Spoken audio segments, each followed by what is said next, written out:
পাতলা করে নিলে তারপর যখন এটা ঠান্ডা হয়ে যাবে তখন কি করবে, ওই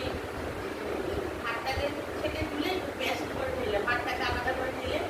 তারপর ওই ভাতটাকেও মাছের সঙ্গে পেস্ট করে দিলে একদম পেস্ট হয়ে গেল। মাছ সহ সঙ্গে একটু দুধ দিয়ে দেবে, একটু দুধ, আর এটার সঙ্গে একটু হলুদ দিয়ে দেবে, দিয়ে তারপর এই পেস্টটা এই হাতে গলা